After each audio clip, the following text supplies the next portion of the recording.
안녕하세요. 삼성선물 최서영 연구원입니다. 5월 첫째 주 주간 글로벌 이슈 분석 말씀드리겠습니다. 호재와 악재가 뒤섞였던 한 주였습니다. 우선 주 초반 금융시장은 코로나 확산세 둔화와 점진적인 경제 정상화 기대, 유의미한 치료제 소식, 또 완화 편향적이었던 중앙은행들의 회의 결과, 또 중국의 양회 개최 일정 발표 등에 힘입어서 반등 국면을 강하게 이어가는 양상을 보였습니다. 하지만 충격적인 경제 지표들의 연이은 발표에 더해서 트럼프 대통령으로부터 다시 시작된 미중 간 갈등 재개 경계는 주 후반 긍정적이던 흐름을 꺾었습니다. 우선 지난주에 렘데시비르가 코로나 회복 시간을 유의미하게 단축시킨다라는 실험 결과는 이유 불문 긍정적인 소식이었습니다. 미국 FDA는 곧바로 렘데시비르의 긴급 사용을 승인했는데요. 물론 이것이 만병통치약은 아니겠지만 경제활동 재개의 장벽을 낮춰준다는 점에서 긍정적입니다. 지난주 달러는 경제 봉쇄 완화와 치료제 개발 기대로 인한 위험 기피 완화, 또 FOMC에서 비춰졌던 연준의 강한 의지 등 영향으로 큰 폭 하락 마감했습니다. 또 신흥통화들도 전반적으로 강세를 보인 한 주였는데요. 하지만 주 후반 트럼프의 중국 비판 영향으로 상승폭을 다소 되돌리며 마감했습니다. 또 지난주는 중앙은행들의 주간이었죠. 중앙은행들은 현재 할 수 있는 것을 최대한으로 하고 있습니다. 우선 BOJ는 지난주 회의에서 CP와 회사채 매입 상한을 약 3배가량 높인 동시에 국채 매입량 목표인 본원통화 연간 80조엔 증가를 폐지하면서 사실상 무제한 국채 매입을 선언했습니다. 하지만 지난 약 3, 4년간 BOJ는 이 80조엔이라는 목표가 무색하게 매입량을 지속적으로 가파르게 줄여왔었고요. 그래서 지금까지도 80조엔이라는 목표를 상당히 크게 밑돌아왔던 만큼 큰 의미가 없는 조치라는 해석이 현재 지배적입니다. 하지만 어느 국가보다 정부 부채를 많이 가지고 있는 일본 정부의 추가 국채 발행이 불가피한 상황에서 이는 BOJ가 할 수 있는 최선의 조치였습니다. 가보지 않은 길을 가야 하는 일본 정부의 추가 국채 발행을 BOJ가 무슨 수를 써서든 지원하겠다라는 의미이고요. 그래서 앞으로 중요한 것은 BOJ를 등에 업고 제시가 될 정부의 지출 계획일 겁니다. 유럽도 마찬가지입니다. ECB는 지난주 적극적인 재정 지출 공조에 대해서 강하게 요구를 했습니다. 이번 국면에서 통화정책이 할 수 있는 최선은 민간 부문에 대한 대출 지원과 함께 정부의 재정 정책을 지원하는 일입니다. 하지만 이는 정부에서 강력한 재정 지출이 나와야 비로소 공조 효과를 낼 수가 있을 텐데요. 그래서 유럽 또한 ECB보다는 재정 정책 공조 움직임이 더욱 중요한 이슈입니다. 지난주 미국과 유로존 1분기 GDP가 큰 폭의 마이너스를 기록했습니다. 우선 미국은 2008년 4분기 이후 가장 큰 낙폭을 기록했고요. 유로존은 미국보다 더 큰 타격을 입으면서 통계가 집계된 1995년 이래 가장 큰 감소폭을 기록했습니다. 충격을 상당 부분 회복한 증시와는 다르게 경기는 아직 저점을 확인하지 못하고 있는 상황입니다. 문제는 경제 충격이 정점을 확인하지 못한 현 시점 트럼프 대통령이 중국과 또다시 갈등을 빚을 시동을 걸고 있다라는 겁니다. 트럼프 대통령은 코로나에 대한 중국의 책임을 물으면서 이를 보상받기 위해서 1조 달러 규모의 관세를 부과할 수 있음을 언급했고요. 또 백악관 내부에서도 새로운 비관세 장벽들을 검토할 수 있다는 언급을 내놓기 시작했습니다. 올해 말 대선을 앞두고 돌이킬 수 없는 사태를 겪은 트럼프 대통령의 다음 행보는 엎질러진 물을 최대한 담기 위한 노력보다는 외부의 책임을 최대한 돌리는 방향일 가능성이 높아지고 있습니다. 지지율에 타격을 입은 트럼프 대통령의 행보가 예측 불가해질 수 있음은 분명한 리스크입니다. 글로벌 정책 공조가 그 어느 때보다 중요한 현 시점 분열과 각자 도생이 심화될 가능성이 높아지고 있음을 경계할 필요가 있습니다.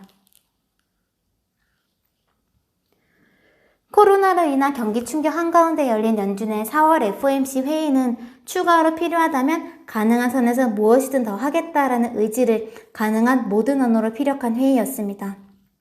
우선 4월 정책 성명문은 도전적인 시기를 극복하고 최대 고용과 물가 안정을 추구하기 위해서 모든 범위의 정책 수단을 동원할 것이다 라는 문구로 시작을 했는데요.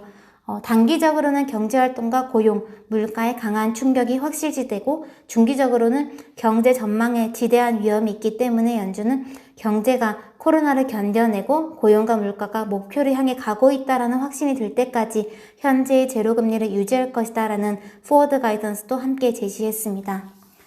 또 이번 성명문에서는 연준의 국채 그리고 MBS 매입의 주요 목적이 명시가 되어 있었는데요. 가계 및 기업의 대출 환경을 지원하기 위함이 그것이었습니다. 다른 말로 기준금리와 같은 통화정책이 민간 부문에 효과적으로 잘 전달이 될 수 있도록 그 중간 전달 경로인 금융시장의 기능을 원활하게 유지시키는 데 필요한 만큼 자산을 매입해 갈 것임을 언급했는데요. 기자회견에서 파월 의장은 최근 연준이 자산 매입 규모를 줄여가고 있는 이유는 위와 같은 시장 기능이 회복되어 가고 있음을 반영한 결과다라고 덧붙였습니다. 최근 연준은 무제한 자산 매입이라는 대대적인 선언이 무색하게 상당히 빠른 속도로 자산 매입 규모를 줄여가고 있는데요. 그래서 이에 대해서 일각에서는 경계를 비추기도 합니다.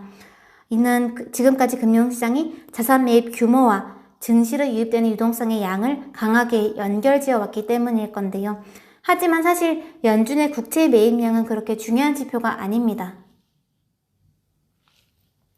연준의 국채 매입으로 인해서 늘어난 유동성 공급은 증시로 직결되기보다는 은행 지준금에 일차적으로 묶입니다. 그리고 해당 자금이 은행 지준금에 묶여있는 한 그 유동성은 시중에 직접 돌아다니지 않는데요.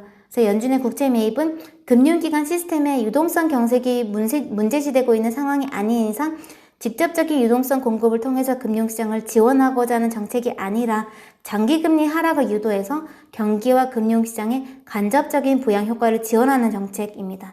즉 중요한 것은 매입량이 아니라 매입을 통해서 관리하는 금리입니다.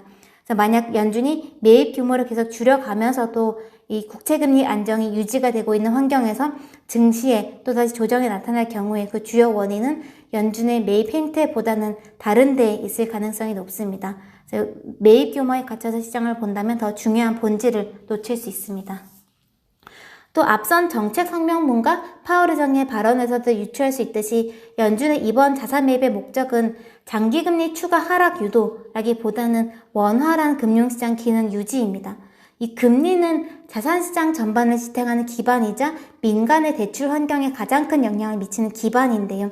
지금과 같은 위태로운 시기에 이러한 기반이 흔들리지 않게끔 관리하는 것이 현재 연준의 목적일 겁니다. 즉 현재 연준은 금리를 추가로 낮춰서 자산시장을 부양하기 위해 자산 매입을 한다기보다는 불안한 심리와 대규모 적재국채 발행 환경에서 자칫 나타날 수 있는 금리 상승 리스크를 제거하는 것을 목적으로 시행하고 있을 겁니다. 그래서 만에 하나 금리의 불안한 조짐이 다시 나타난다면 연준은 즉각 매입량을 늘리면서 대응할 겁니다. 또 마지막으로 이번 파월 의장 기자회견에서 주목됐던 내용은 연준이 할 수 있는 것과 할 수 없는 것에 대한 명확한 구분이었습니다. 연준은 지난 3월 코로나 사태에 대한 이례적인 대응으로 민간 부문에 대한 대출 지원 프로그램을 발표했었는데요. 파월 의장은 이 정책에는 사실상 여력 제한이 존재하지 않기 때문에 필요하다 판단될 경우에 언제든지 대출 정책을 확대할 것임을 강하게 피력했습니다. 하지만 동시에 파월 의장은 연준이 할 수 있는 것은 언젠가는 갚도록 요구해야 하는 대출이지 조건 없는 지출이 아니다라는 걸 언급하면서 지출을 할 수 있는 주체인 정부의 추가적인 역할이 필요함을 이례적으로 강조했습니다. 지금은 정부가 정책 여력을 고민할 시기가 아니다라는 점을 지적했는데요. 네, 이런 재정에 대한 파월 의장의 권고는 정부의 정책에 대해서 최대한 말을 아껴오던 지금까지의 태도를 감안하면 다소 이례적입니다. 이런 언급이 나올 수 있었던 배경은 아마 연준이 지금과 같은 비상 시기에는 대규모 국채 발행으로 인해서 발생할 수 있는 유동성 긴축이라거나 금리 상승과 같은 이 구축 효과를 흡수할 의지가 강하기 때문일 겁니다. 그래서 결론적으로 앞으로 연준은 금리를 추가로 내려서 이제 자산시장을 부양하는 정책보다는 국채 발행이 급증하더라도 금리가 상승하는 것을 막는 역할을 통해서 코로나 극복에 더 큰 기여를 해갈 겁니다. 이런 연준의 강력한 뒷받침은 연방정부로 하여금 자금을 얼마나 또 어떻게 조달할지 그 부작용을 없앨지에 대한 고민보다는 어디에 자금을 쓸지에만 집중할 수 있는 여유를 줄 수 있는데요.